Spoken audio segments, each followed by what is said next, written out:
Welcome to the Knowledge for Men show. Your life will never be the same. Your level of success will seldom exceed your level of personal development. I want to die empty of regret. I want to die empty of my best work. We don't understand who we are. Instead, we're living out somebody else's narrative. What one man can do, another man can do. If it's been done, it can be done again. Being yourself and being your truest, most authentic self in every moment. If it scares you or makes you a little afraid, do it. Follow your heart and your gut. The first stage, I think, is finding you, like finding out who I am today. Stuff will not work. You will have things that fail. Success is when you're a happy, fulfilled person. How do you define success? It's your life, and you are the creator of the movie script that is your life story.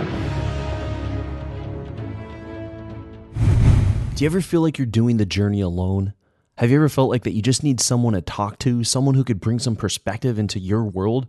Or maybe you're not the type of person who learns from watching video courses or reading books, and you just want to talk with someone specifically about your challenges and how to break through them. I want to introduce you to the High Performance Men's Coaching Program. It's an intensive coaching experience designed to unlock a man's full potential in his life, business, and relationships. Over this past year, I've brought together and trained some of the best coaches in the world to help men step up, stop playing small, and become the strongest versions of themselves. Learn more about High Performance Men's Coaching at kfmcoach.com. Again, that's kfmcoach.com. You are not alone, and we are here to cut through the crap, hold you accountable, and challenge you so that you can make your dreams become a reality. Go to kfmcoach.com to learn more and apply. All right, guys, welcome to the show. I'm here with Ajit Nawalkha, the co-founder of EverCoach and Zentrepreneur. Ajit, how's it going today? It's going fantastic, Andrew. I'm excited to be on the show. Awesome. All right, Ajit, we start off every show with a favorite success quote or maybe a saying that the guest has lived by that's helped them on their journey. So what do you got for us? And then explain to us what that means to you. So this quote comes from a guy called Alan Watts. And the quote says, better to have a short life that is full of what you like doing than a long life spent in a miserable way. I live by this quote because early on in life, what happened, and which happens to a lot of us, and most of us for that matter, because that's how we grow up and that's how education system is that we go from one class to another class saying, then is when you'll be successful. And then you go to high school, and once you do the high school, then you'll be successful. Then you should go to college, get a degree, and then you'll be successful. Then get a job, you'll be successful. Get a raise, you'll be successful. Get a promotion, you'll be successful. Start a business, you'll be successful. Etc., etc., etc. So what happens is we live life for tomorrow more than live life for today. That's how I used to live most part of my life, early stage of my life. And I was a very goal-driven, success-driven person until I realized that never really left me fulfilled. I would have temporary success and I would feel gratified and will feel, yes, I'm making progress, but I almost was never really fully in a place of joy and fulfillment. That's why I love this quote, because then some months ago, almost a year ago, I switched my life to living a value-based life where I, instead of trying to achieve the next goal, try to make every single day as fulfilled, as joyful, as powerful as possible. And that has completely transformed the way I operate in the world, how I show up, how I interact with my tribe, how I interact with the world, and how things have happened in my life more beautifully than ever before. So what did it look like before when you were not living a value-based life? What were you doing and what was going on? Because you were going after goals, you were achieving success. What were these matters here? So think about it like this. It's like anybody's life. Same as for me is that, all right, so let me give you an example, right? So once I finished college, I thought if I get a job, I will be super happy, and that's what it will be. Right now, when you put out a goal like that, if you really think about it in 6 months to a year, if you really do hard work, and if you really make all the hard choices that you have to make, you'll get your goal. And that's what happened. I got a great job. I started to make good amount of money comparative to India and the place where I was at that stage of my life.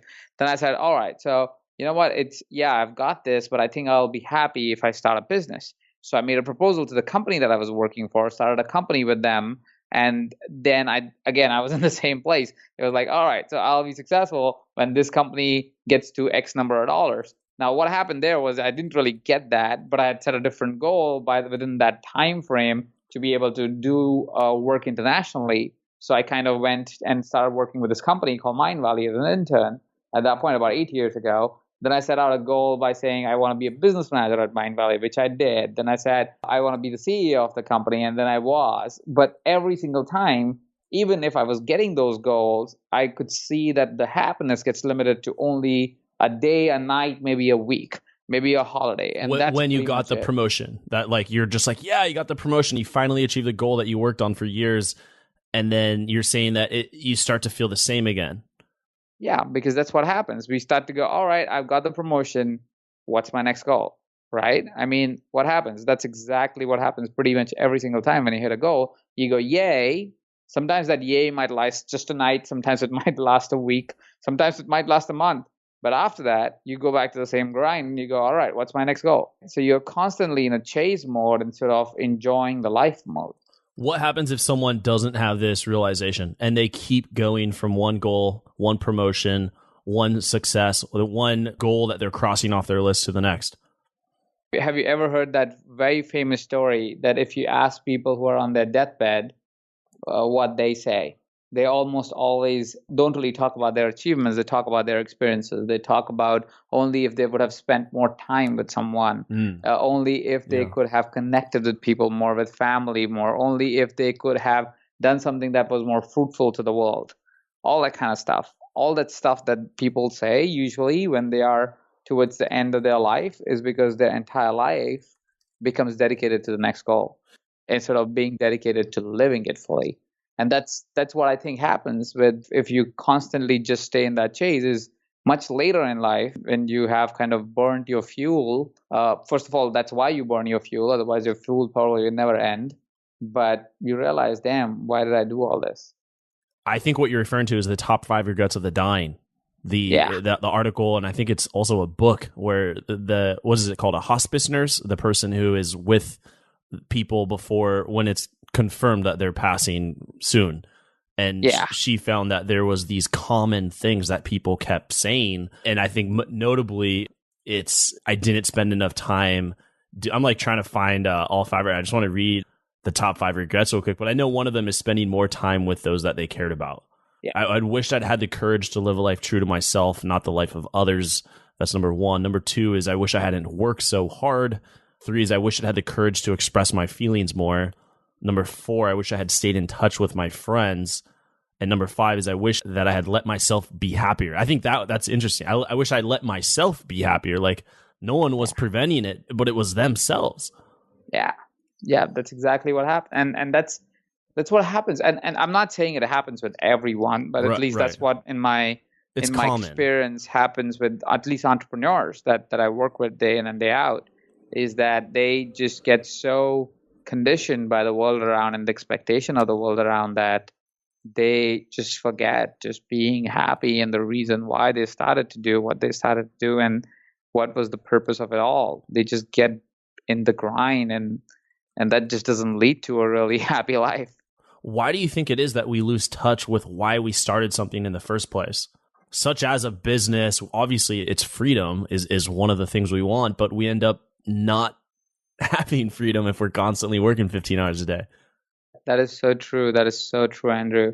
And I think what happens is that there is so much social conditioning that happens. So, as a human being, we are influenced by the factor of ourselves as a human being and then our surroundings a lot, right? And when the surroundings are constantly in a place of saying you are not enough, if you really think about it, that's what you're getting again and again from the world by saying, oh, yes, you might have done that, but you're still not enough because you should do that. And then somebody else comes along and you get that expectation set on you at that all the time. You have that thing of like you're somehow trying to prove to yourself and to the world that you are enough, that you're good enough, that you're successful enough, that you're happy enough. That trying to prove and the conditioning that comes from outside as an expectation from the outside world, I think is that kind of warps our mind. And we, instead of going to a place of saying, you know what, I got this. I started this so I could have freedom. I started this because I could have a greater impact. I started this because of whatever that was. We start to go, oh, but that person's that far. That person's gone so much, right? And And that kind of just messes with our head, and we start to become chasers instead of livers of what we really want to do and what we really set out to do for ourselves. So, what's a guy to do here? Does he stop setting these big goals? How do we transition now from this goal, crossing these things off on our list to living a life based off values, which is what you talked about, a value-based life? I think the first thing that a person has to do is to bring awareness. Because, like I said, most of the time what happens is that we get conditioned. Our goals are designed not by us. If you really look through them, a lot of those goals are defined by what other people want to do or their definition of success, not necessarily our definition of success, right? So first is awareness of knowing who you are. What is it that you really want? And what's that thing looks like, for example, right? What success means for you, for example, or what freedom means to you, for example. Not what's the definition of it, but what does it mean for you? What brings joy to you? I think it starts there. And that's the first step, is the awareness of yourself and awareness of what it really means to do business, life, journey, job, whatever you are doing, right? That's the first step. The second step is actually writing down what does your ideal day, your happy day, your fulfilled day looks like. When you start to write that down, what you would see is you will find there's a pattern of things that you always want for you to feel fulfilled. Right now, of course, I can't take people on a podcast through a whole meditative exercise or a regression exercise or ask really deep questions, because we're not really coaching here. But you could go deeper and deeper and deeper, and as you go deeper, you'll start to find what are those. As you uncover some layers, you will find what are those few things that really gets you excited about life, gets you excited about whatever you're doing in life, gets you back to your home, if I may, of the reason of doing whatever you do. And more you find that, you'll be able to find the patterns will give you the values that you really, really want to live by. For example, one of the greatest values that I found, which I never was aware of before I did this exercise, was my greatest value is love. Wow. And by love, it doesn't mean romantic love only. By love, it means how I want to show up in the world, which is why I change my signatures everywhere. How I talk to people is different. How much I show up in their lives is different, because I want to express and get as much love as I can, irrespective of any financial transaction that may or may not happen.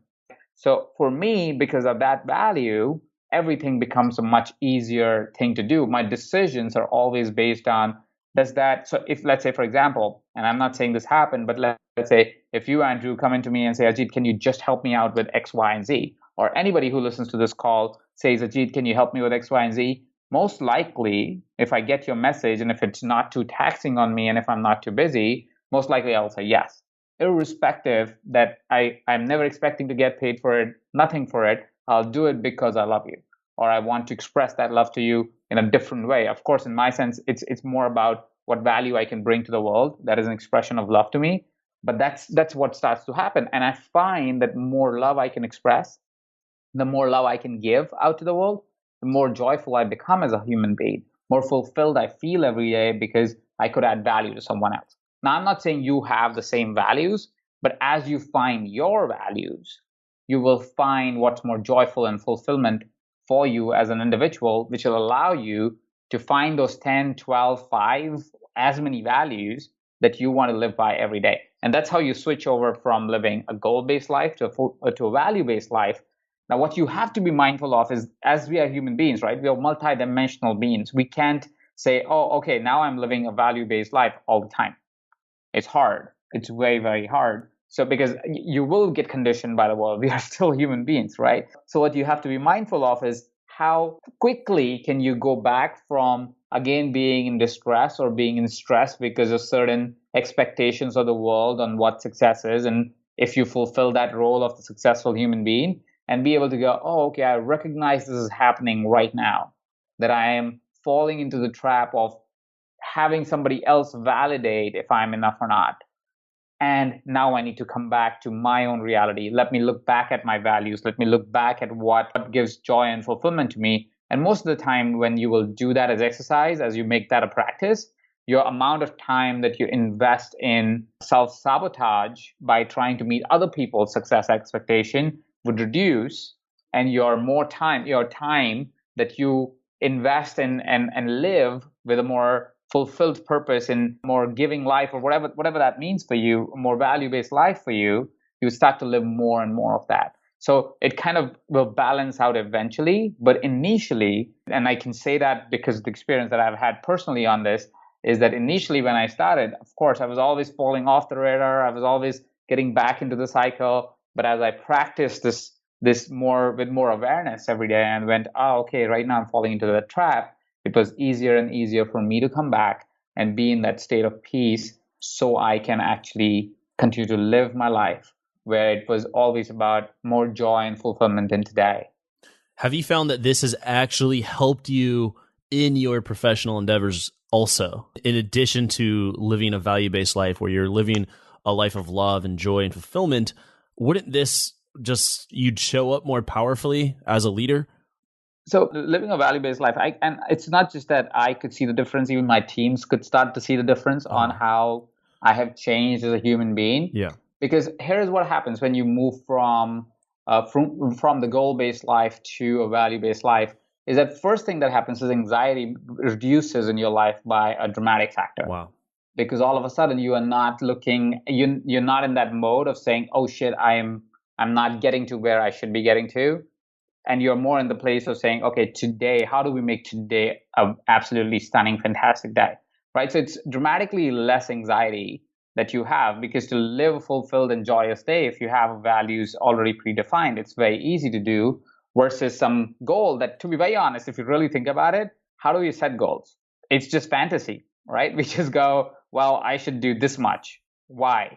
There is no logic to it, really. People might say, oh, we come up with math or whatever. But all those maths are all based on assumption, hypotheticals, because nobody can really see the future. So it's an unnecessary pressure that we create on ourselves because we think that's how goals should be, right? Or that's what my goal should be because I'll feel successful when I hit that. But we all know that's not true, because we'll just change it as soon as we are just about to get there, we're going to go ahead and change it, right? So dramatically your anxiety goes down, which allows you to connect with people a lot more, because you're not in the state of saying, how is this conversation adding value? You're not in that place. You're just saying, am I loving this conversation or not? Yeah. Am I really enjoying this moment with this person that I'm with?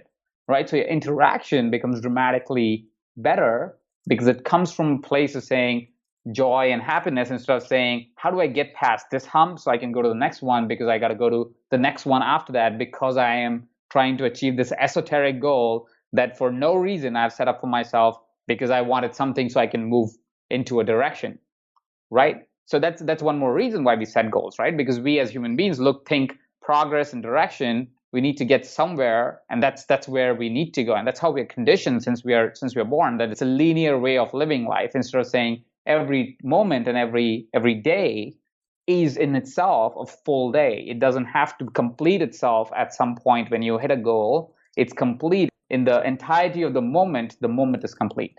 Yeah, I think that's huge, is when you're with someone, you can be with someone and listen and be present, instead of thinking, hey, what can I gain from this? How can this conversation add value to my goals that I want to, what can I get from this person?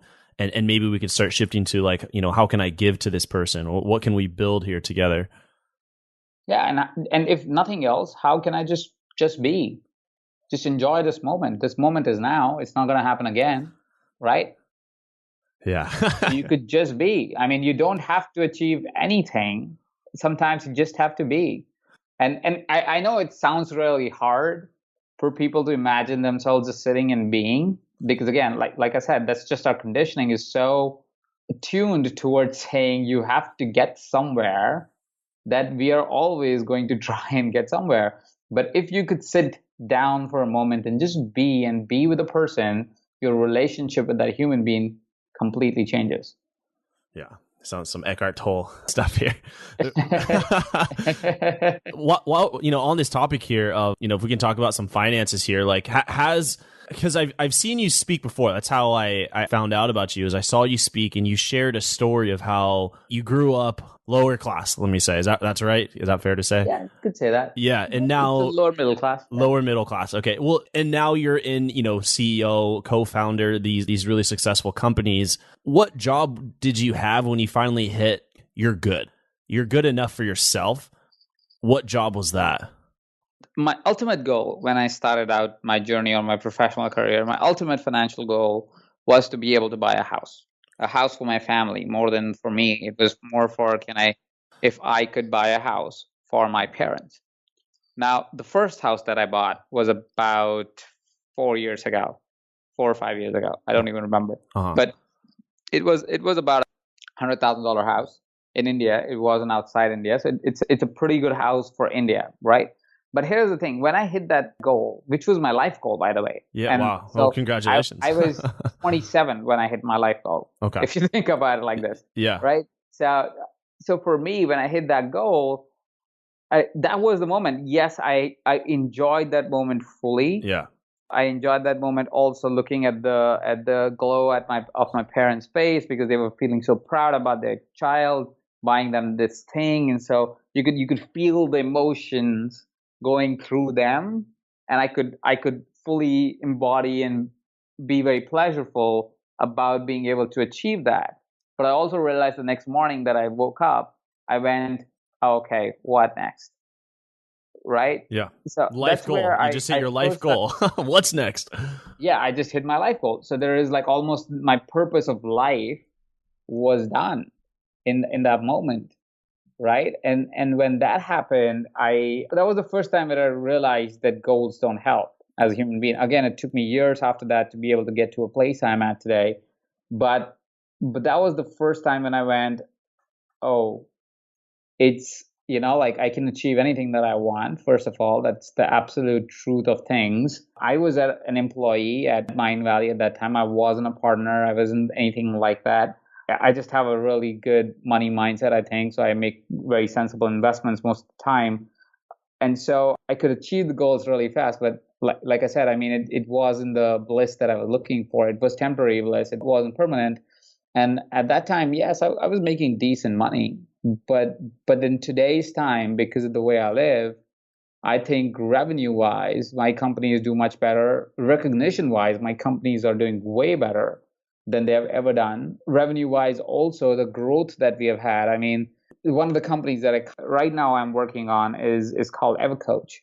And that company we started working about 19 months ago or something.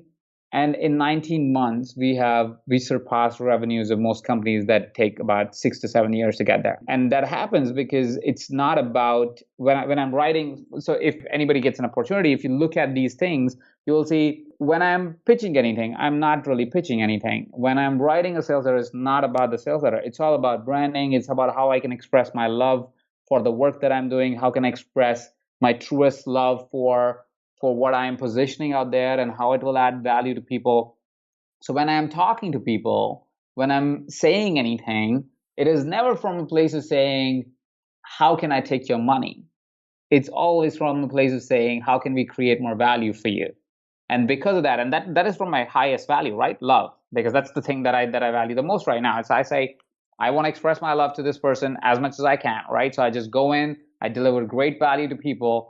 In response, what they say is, how can I get more of this? Like literally yesterday, I was talking to a person, no expectation. She just reached out to me, said, hey, can you help me? I'm doing this new business. I picked up the phone. I said, let's talk. Invested maybe 35, 40 minutes with her. And she said, how can I continue to do this with you? I didn't have to offer her anything. She wanted me to offer her something. Now think about how much more easier it is to build a business when your clients love you so much, they want you to make an offer instead of you trying to game them into an offer. Or your employer loves you so much that they go, I just absolutely get so much value of you being in this company. You don't even have to ask for a promotion. Let me give you one. Yeah. Right. And it's not just my story. Like I was watching an interview yesterday of an actor who went and slogged himself in theaters for months before he could get an offer. And he got an offer only because people kept seeing him and they saw the work ethic that the person brought in. They were like, whatever you will do as an actor, if this is the work ethic when you're not even employed by us and you are bringing this work ethic to the table, what if I employ you? You're going to give your heart and soul, right? That's what happens when you show up more from a place of value than from a place of a goal or a place of lack, because goals also represent lack if you really think about it, because that means that you haven't achieved what you need to achieve or you're not what you want to be, which means as a human being, you are kind of agreeing to the fact that you have lack of something. So what would be an example of that? I think that's a huge point, that part right there. If you say that you aren't something, then it reinforces the fact that you are not. You are lacking in that thing. So think about it like this. Most of the people think about, and I'm going to give context of jobs so people have like, it's not only applicable to entrepreneurs, it's applicable to everyone. And I know you have a diverse audience. So think about it. Here's the thing. So think about it like this. When you go to an employer, or when you think about it in your head, you go, well, I create so much value. Why is my salary only this much? What is that immediately in your brain? It kind of represents that your value is much higher than what you have, means you have a lack of, or you have that gap that is there between your value versus your income, right? And that lack kind of always makes you operate from a place of lack, because it always tells you unconsciously that you need to keep moving to be able to get any recognition or value out of the world.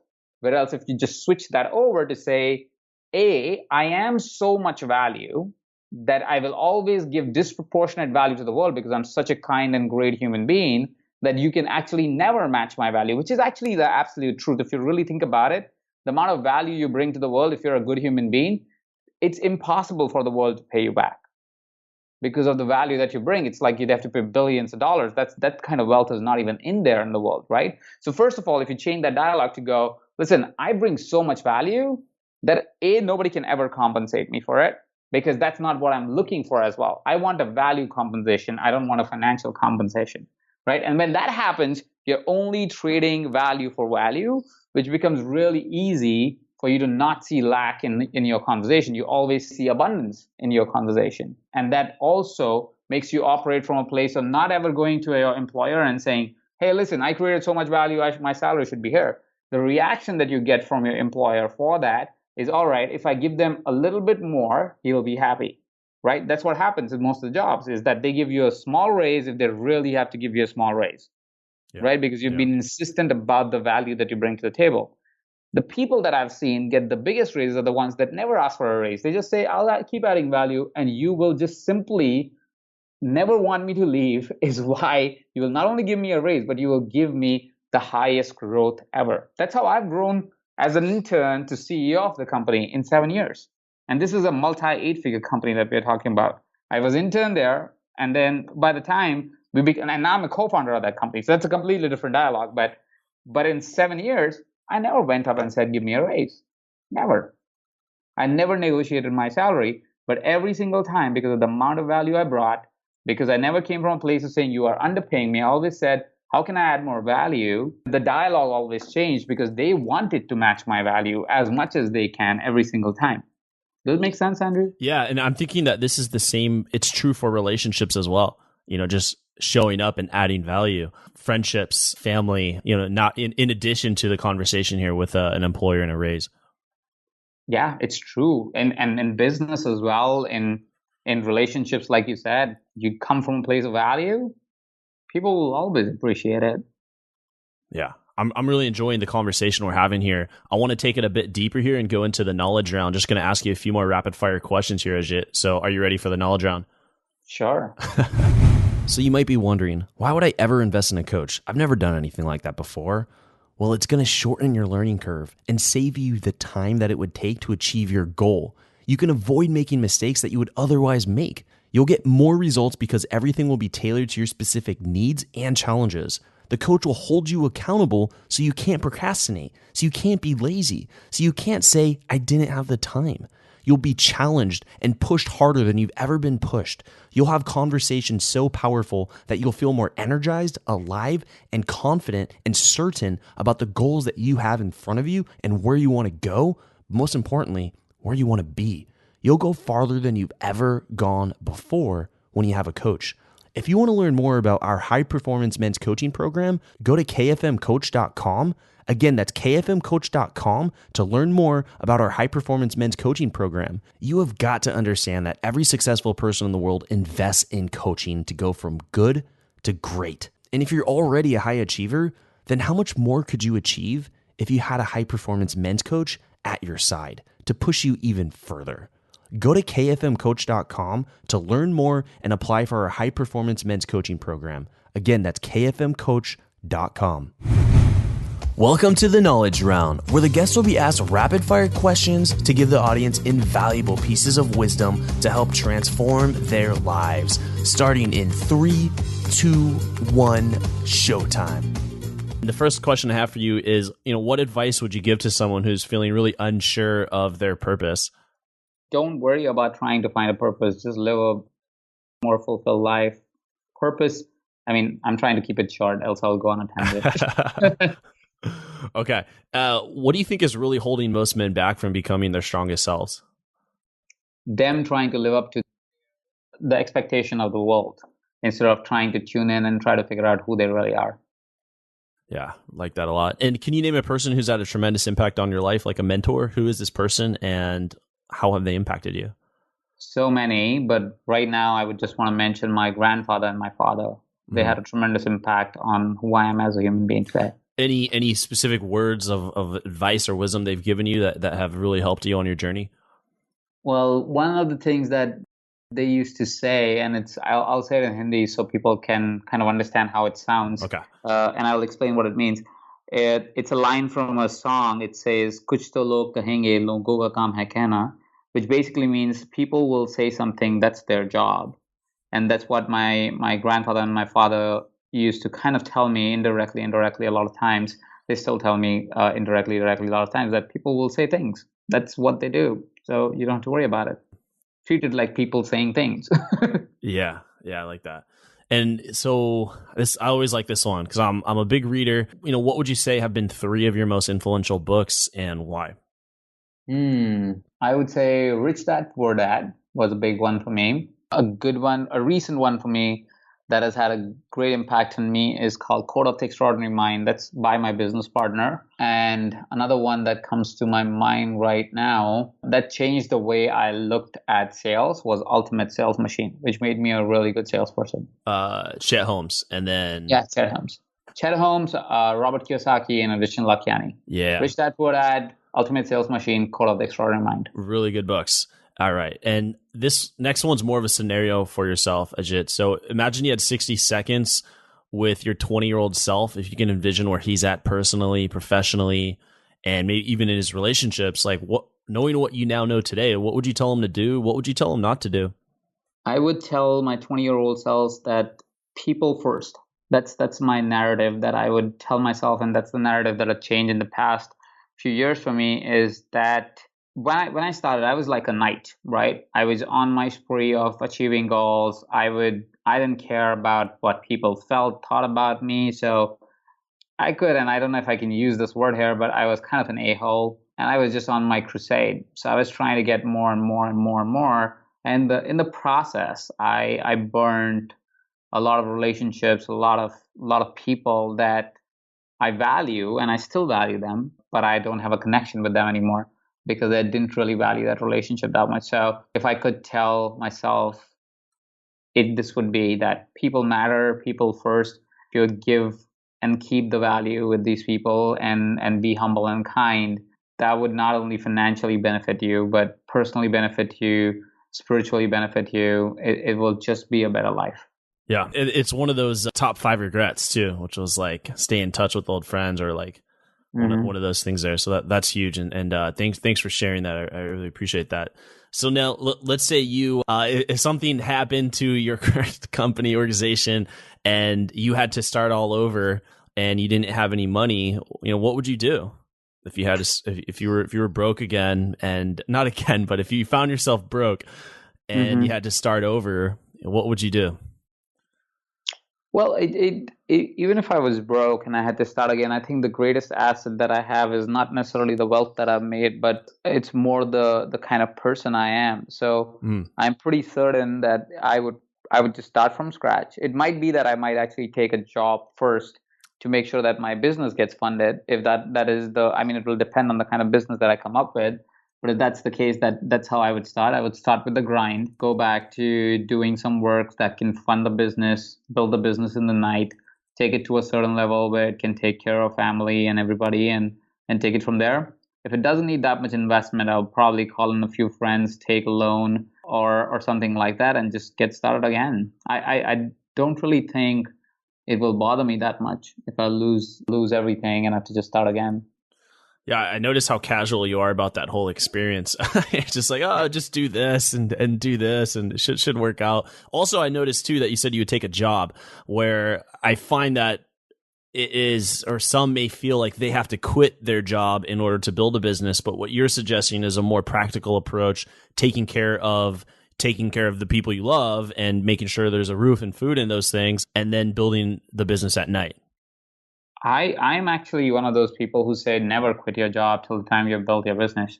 I think people make this as because it's a more romantic story to tell, to be very honest. Right. The whole burn Again, your something boats. that comes from our conditioning. Yeah. It's like, oh, I quit everything and then I started this and that. That's a dumb way of building a business. You were not smart enough. Yeah, because you're making decisions based off of you're coming from a place of scarcity too, because you have to eat, and now your decisions are based off making money now today because you have to eat. And how would you add value to your clients when you're trying to make sure there's food on the table, right? So you will, and people get by. It's not that people haven't built business by burning all their bridges. Yes, people have. Right. But I would say that's not the smartest way of building business. I mean, build it in the night. It takes only maybe 6 months of job doing for you to build something reasonable that will at least pay the bills. Maybe a year, but who cares? It's 1 year in the blip of the universe of you living maybe up till 70, which is the average age of a human being. If you're 30 right now or 40 right now, you have 30 more years to go. There is no reason that you need to suffer to be able to get by and start your business. Just build it smart. It's just 1 year. You have 29 more years that you can be without a job, but you will start smart. You will not feel burdened. You will not make bad decisions. You will take care of your clients, which is more important when you're starting a business. Yeah. And if you're under 30, by the way, science says, or scientific research that is happening, you're going to live till 100 plus. You have way too much time. Take it easy. Yeah, just chill out. I think that should be the title of the next book, man. Just chill out. Yeah, maybe. That's actually pretty good. Yeah, building business should be fun. Don't kill yourself on it. It's not worth it. You're around a lot of very high level influential people, and you also have helped a number of up and coming people become successful. What have you found are some of the key differences between those entrepreneurs who make it versus those who don't? I think it's just mostly the tenacity and ability. I think resilience is probably the right word to use here, is their ability to not back down when it's bad times. Is for them to be able to say, all right, how do we work through this? Instead of saying, oh, damn, this is done. This is it. Like they say way more, all right, it's a challenge. Let's see what's next. Or how do we get this hump and what's there to learn? They have that as an approach. I think that's one of the most common things that I've seen. And secondly, they're always very curious and in learning mode, almost always. They might sound arrogant sometimes, but if you really look under the hood and what they really do, is most of the times, not most, all the times, they are either learning from someone, they're curious about how things are happening, and they're always abreast to saying, all right, what is there that I can know next that will take my business to the next level? They might ask that question to very selective people. That's mostly because a lot of these people are public personalities, and if they ask that question publicly, people would judge it different. You know what I mean? Yeah, really interesting. And yeah, thanks for sharing that there. And now, what would you say for yourself? Like, what's next for you? Like, what's exciting you? What are you looking forward to? What's getting you out of bed in the morning? Well, right now, what I'm working on is definitely this project of living every day a value-based life. It's very interesting to me how my life is unfolding because of that. I'm also traveling a lot more because I'm enjoying staying for a month to 2 in a city and then try a new city. So that's something that is super exciting for me. Business is growing, but it's not something that I don't wrap my life around it, which is why I'm trying to not answer the question from the context of business. Yeah, I know that's the most common answers you get probably is that, oh, what is exciting in my business? Yeah. There's a lot of things that are happening exciting in my business, especially the whole connection that we are working towards to bring a different section of clients and our section of clients, coaches together and solve a really big problem in the market of interacting or getting clients for coaches kind of thing. It's a very, very fun project. It'll probably take another 6 months to get off the ground, but that is something that is super exciting. And I went into the business aspect even while I was trying not to. But yeah, Yeah, you those are did. things that are fun Well, right now. with Travel. the travel, yeah, where have you been? Let's say in 2016, what kind of traveling cities and what has been most exciting for you? Oh, wow. How many cities have I done in Wow, 2016? it's that many. I can Oh, a count. I can lot. count on one hand how A many places I've lot. been to, but wow. Yeah, I mean, I'll have to break it down by months, but I've done Nice, I've done Paris, I've done Berlin. I just spent a month in Brooklyn. I'm spending a month in LA. I did San Diego a couple of months ago. I'm going to Cancun in 2 weeks for 15, 20 days. Then you're going to Thailand for New Year's, then going to India. I mean, I can just, Holy I don't even, shit. New Zealand in February. So I'm just on the road, man. Whoa. I'm just living the life, you can say. What is this something new for you, or is this has this been the a part of the whole value based living here? So this is recent, or you've always been like a world traveler?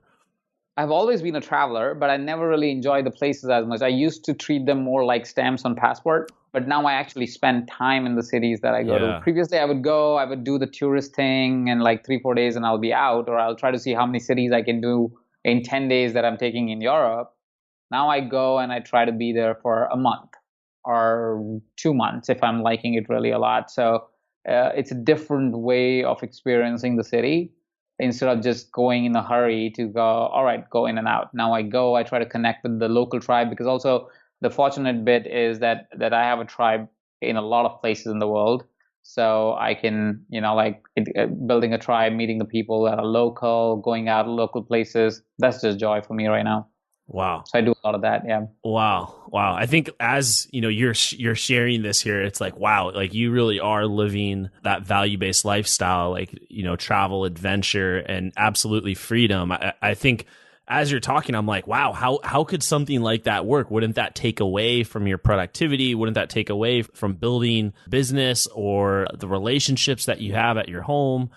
I don't think so. I mean, the whole point of doing it all is to be able to live. I mean, why are you building the business that you're building?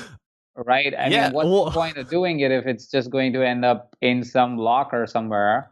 So when I build a business, for example, let's just answer in context of business. So when I'm building a business, yeah. it's important to me that I build a team now, Yeah. right? Which is where the whole conversation about people came when I was talking about it before, right? That I value my people enough that I take care of them. I make sure everything is done through processes and systems so they don't feel overwhelmed or confused about what needs to happen. And there's a whole science that we can go into on building businesses, and that'll take another 2 hours for us to go over. But we can go into, and that actually allows you to build systems that doesn't really need you to be in the office all the time. Same is for life, same is for relationships, is that if you build systems around it for you to be able to nurture those relationships and friendships. Like, I'll give you a simple hack. Yeah. You know what the best way I found of connecting with people or staying connected with people? What's that? When you're in different time zones, send video messages, right? It's new technology. People usually go, oh, I can't do a call because, let's say, if it's morning for me and my rest of my team is in the evening because they're in Asia or they're in Africa, wherever they are, it's very hard to connect, right? So what you do is you make it a habit of saying, hey, I'll send video and audio messages, and you can do that through your iMessage and WhatsApp. There's so many channels now. And because you will do that, people start doing that. But guess what? You don't have to really think about it and say, oh, okay, what will I send today? It's literally your life you're sending. It's like, hey, I came for this meal here and I just thought of you. And you send that video, they get to see that meal. So it's almost like they experience that meal with you. Yeah. Right. Yeah. And because you are doing that, they would respond that way. Right. Because now they're like, oh, you know what? I was here and I just saw your video and I was so excited. Oh, this is what I was doing right now. Now you're a part of life. You get to connect even if you're not in the same time zone. Yeah. And you get to do it on your own time. Like, they get to respond on your own time. I think that's, so, I mean, that's just one of the many things that you can do to, let's say, relationship wise. Same are systems in business, same are, you can build businesses like systems around all of these things. Yeah. You just have to decide how you want to live your life and actually commit to it. Yeah. Yeah. Living a life of what you value. And this has been a fantastic episode of really diving into what is it that you really want and living your life according to that versus living your life according to what others, society, media, social media, all that stuff telling you that this is what you want, but what is it that you really want? And I think that message, that's something that you can revisit, I would say, almost on a weekly, on a monthly basis at a minimum. Wouldn't you say, Ajit? You could. And the thing is, initially it will probably change, because while you're doing the work, while you're living the life that you've kind of designed and saying, oh, this is what I want to live, you will find that when you start living it, that you don't like it. So you're like, that's something that I thought I would like, but I actually don't like it. So you got to change. So the first few, I would say months, or sometimes even a year, you would be changing it a lot. But then more and more you do it, more and more you will be able to find your peace, your joy, and less you'll need to revisit it. Wow. Yeah, I really like that. Ajit, well, thank you so much for coming on, spending time here, sharing what's new in your life, what's been working in your life, being vulnerable and sharing stories of the past here with my community. You've added a tremendous amount of value to the thousands of men listening today. Thank you. Thank you so much for having me on here, Andrew. And just real quick, something that we got to insert here is you could follow up also with Ajit at with the work he does at evercoach.com, also mindvalley.com, and also zentrepreneur.com. Yeah, you can check me out at any of those places, or just Google my name if you can spell it. if you can spell it, it's meant to be. And so that's just, it's AJIT and then space NAWALKHA. And Google actually corrects you as you type it. Thank you for listening to the Knowledge for Men podcast. Hundreds of interviews and millions of downloads later, we're continuing to build an international movement, and we're just getting started. So if you enjoyed this episode, go ahead and leave a helpful review in iTunes, because it really helps the podcast grow so we can impact even more men in the world who need this. Guys, this is all about living with purpose, where every day you only do things that matter to you. You wake up, live with purpose, and take massive action towards the life you want. And always remember, love the life you have while creating the life of your dreams. Go to kfmfree.com to get a surprise bonus I've made for my listeners. Again, that's kfmfree.com for something that's changed my life, and I'm offering it to you for free. Also, check out my Amazon best-selling books that I've written for you to help you crush life at kfmauthor.com. Again, that's kfmauthor.com to see all the books I've created to help you break through in life. This is your host, Andrew Farabee, founder of knowledgeformen.com, and I'll see you in the next episode.